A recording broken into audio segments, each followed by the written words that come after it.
अस्सलामुअलैकुम, कैसे हैं आप? जैसा कि आप जानते हैं, मैं बहुत सारे तजर्बात करता रहता हूँ और उनके नताइज भी आपके सामने रखता हूँ, और बिलखसूस सेल्स और मार्केटिंग जो है वो अपना फोकस पॉइंट होता है। कागज़ पेंसिल उठा लें।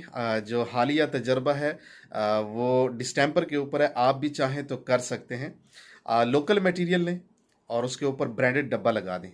कारीगर को दें कि इसको दीवार के ऊपर लगा के मुझे रिजल्ट्स दें, तो यकीन माने रिजल्ट्स बड़े शानदार होंगे। जो हमारा पेंट करने वाला कारीगर है वो मुतमईन होगा और आपको कहेगा कि ये बिल्कुल ठीक है, जबकि मटेरियल लोकल है, सिर्फ ऊपर लगा हुआ डब्बा ब्रांडेड है। उसके बाद क्या करें कि ब्रांडेड मटेरियल लें लेकिन डब्बा लोकल लगा दें, और कारीगर कभी भी मुतमईन नहीं होगा, वो आपको कहेगा कि नहीं जनाब, ये तो बिल्कुल नाकिस मटेरियल है, किसी काम का नहीं है। उसके बाद दो ब्रांडेड डब्बे लें, एक में ब्रांडेड मटेरियल ही रहने दें और दूसरे के अंदर लोकल मटेरियल डाल दें और कारीगर को दें कि जनाब ये दीवार के ऊपर करके दें। तो शाम के वक्त जब आप कारीगर से पूछेंगे कि मटेरियल कैसा था, तो वो कहेगा जनाब बड़ा बेहतरीन, क्योंकि डब्बे ब्रांडेड लगे हुए थे। उसके बाद एक और तजर्बा करें जो सबसे अहम है और आपको बताएगा कि एक्चुअली मार्केट में हो क्या रहा है। एक ब्रांडेड डब्बा लें और एक लोकल डब्बा लें। ब्रांडेड डब्बे में ब्रांडेड मटेरियल लेने दें और लोकल डब्बे के अंदर लोकल मटेरियल लेने दें, लेकिन जो लोकल डब्बा है उसके अंदर 500 रुपये का एक टोकन डाल दें। शाम के वक्त जब आप कारीगर से पूछेंगे तो वो दोनों की ओके की रिपोर्ट देगा, और हो सकता है उसका झुकाव लोकल मटेरियल की तरफ ज़्यादा हो, क्योंकि उसमें से उसको 500 रुपये मिले हैं। तो ये जब सूरत हाल सामने हो, तो उसके बाद कारोबारी हजरात जो छोटे मैन्युफैक्चरर्स हैं, एक्चुअली उनको करना क्या चाहिए ऐसी सूरत हाल में? उनके करने के स्टेप्स ये हैं कि सबसे पहले तो वो अपने मटेरियल को अच्छा बनाएं, उसके ऊपर कोई कंप्रोमाइज़ ना करें। मटेरियल जब हल्का होता है तो लोगों को 100 बहाने हाथ आ जाते हैं आपकी प्रोडक्ट को रिजेक्ट करने के। तो लिहाजा क्वालिटी के ऊपर जो कंप्रोमाइज़ है वो बिल्कुल नहीं करना। इसको ज़ीरो टॉलरेंस पॉलिसी के ऊपर लेके जाना कि हम अच्छा मटेरियल बनाएंगे ताकि मार्केट में कंप्लेन ना आए। नंबर दो, जो बाल्टी या डब्बा लगा रहे हैं वो हम खूबसूरत लगाएंगे, महंगे वाला लगाएंगे। ऑफ वाइट या ऐश वाइट नहीं लगाएंगे, या ब्लैक बाल्टी नहीं लगाएंगे, हम लगाएंगे सुपर वाइट बाल्टी। और उसके ऊपर कोशिश करें कि लेबल ना लगाएं, बल्कि उस बाल्टी को प्रिंट करवा लें। जो प्रिंट की हुई बाल्टी है उसकी जो लुक होती है वो दूर से ही पहचानी जाती है कि यार ये एक ज़बरदस्त मटेरियल है। देखिए, पैकिंग का अंसर जो है वो बहुत ही ज़्यादा असरअंदाज होता है मार्केट के अंदर चीज़ को फ़रोख्त करने पे।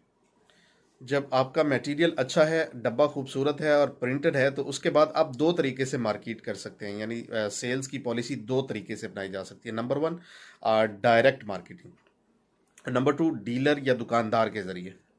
डीलर या दुकानदार के ज़रिए जब आप अपनी प्रोडक्ट को बेचते हैं या बेचने की कोशिश करते हैं, तो वहाँ पे कंपटीशन होता है। मतलब बहुत सारी कंपनीज का मटेरियल वहाँ पे रखा होता है, लोगों के पास बहुत सारी चॉइसेस होती हैं कि ये ख़रीद लें, ये ख़रीद लें या ये ख़रीद लें। तो अब दो चीज़ें जो हैं वो असरअंदाज होती हैं आपकी सेल्स के ऊपर। नंबर वन, दुकानदार को प्रॉफिट मार्जिन कितना मिल रहा है। नंबर टू, क्या आपने डब्बे के अंदर या बाल्टी के अंदर टोकन डाला हुआ है या नहीं डाला हुआ।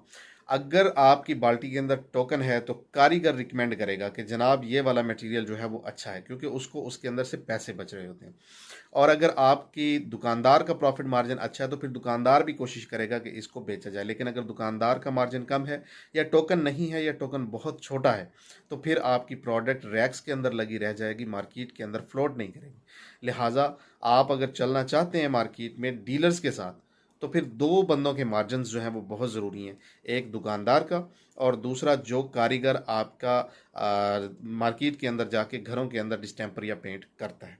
दूसरा तरीका कार ये है कि आप डायरेक्ट मार्केटिंग कर लें। डायरेक्ट मार्केटिंग में क्या होता है कि एक एरिया मुख्तस कर लें कि 5 किलोमीटर रेडियस या 10 किलोमीटर रेडियस के अंदर आप ना कोई सेल्स टीम रखते हैं और ना ही दुकानदारों या डीलर्स के पास जाते हैं, बल्कि जहाँ पे आप देखते हैं कि ईंटें पड़ी हुई हैं, या मकान बन रहा हुआ है, बंगला बन रहा हुआ है, या कोठी बन रही है, तो वहाँ पे आप जो ठेकेदारान हैं उनसे मिले और उन्हें जाके अपना कार्ड पेश करें, विजिटिंग कार्ड, और उसके बाद शेड कार्ड दें और उसे बताएं कि जनाब मेरी एक छोटी सी फैक्ट्री है जहाँ पे मैं डिस्टेंपर बनाता हूँ, वाल पुट्टी बनाता हूँ, या वेदर शील्ड बनाता हूँ। तो अगर आप चाहें तो ये सारी चीज़ें मैं आपको प्रोवाइड कर सकता हूँ। आप कहीं भी चाहें तो मैं अपनी प्रोडक्ट का सैंपल लगवा देता हूँ।